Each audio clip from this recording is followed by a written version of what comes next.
Florida State is putting themselves in some pretty good positions. And of course, there's a big name here with Ty Haywood, who's a really talented offensive lineman, one of the top ones left in the 2025 class that has not signed yet and plans to do so in February during the traditional signing day period. But let's start first, real quick. Zahir Mathis, someone that just visited this last weekend to Florida State, one of the top 10 edge players in the 2025 class, 6'6", 225 pounds, formerly committed to Ohio State and the Buckeyes, but ranked as the sixth best edge player in the country per the 247 Sports Composite. Seems like Florida State has put themselves in a good spot. Michigan, though, is probably your biggest competition overall, but then UCLA is also in the mix. But it seems like Florida State, Tony White, also to Terrence Knighton after leaving Tallahassee, they put themselves into a serious consideration for Zahir Mathis, and that's why I think it's going to be potentially something to keep an eye on whenever going into signing day, whenever he makes his decision.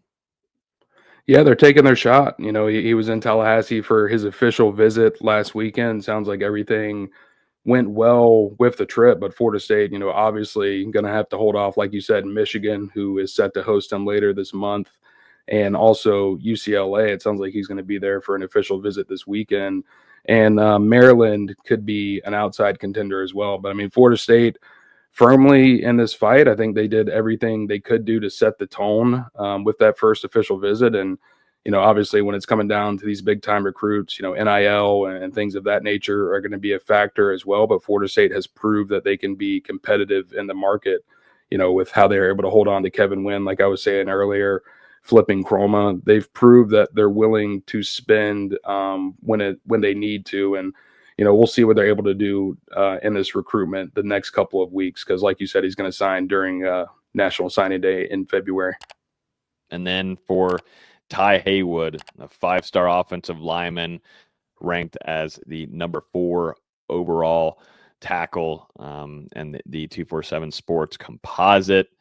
Currently, most predictions have him going to Alabama, but I mean, now it's changed enough to where Michigan, you know, it's going to come down to big time money, and Michigan, like we were just talking about Zahir Mathis and NIL, they play a big factor in it. But Florida State's still here. Seems like they've got a decent spot at it, but Herb Hand and the rest of the NIL collectives, how many there are now behind Florida State, trying to work battles in, and whoever else is throwing money at them. That's probably your biggest competition, is the NIL part more than anything. But again, I mean, this is one where you're talking about the money is worth it. You know, a 5-star offensive tackle, you're trying to rebuild your offensive line room. I mean, this could be a guy who could be the future of that position group in the future if Florida State is able to land him. You know, recently decommitted from Alabama. He's not going to be signing with the Crimson Tide. It sounds like this one is between Michigan, FSU, and then maybe a couple of outside contenders.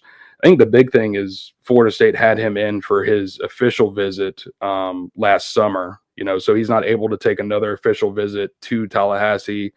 Might be tough to get him over from the Texas area, but you know, we'll see if Florida State is able to get him on campus before he decides to sign in February. You know, Michigan set to host him, I believe, this weekend, and you know, we'll see what the Wolverines are able to do. But it sounds like it'd be a surprise if they don't win out for his commitment at this time.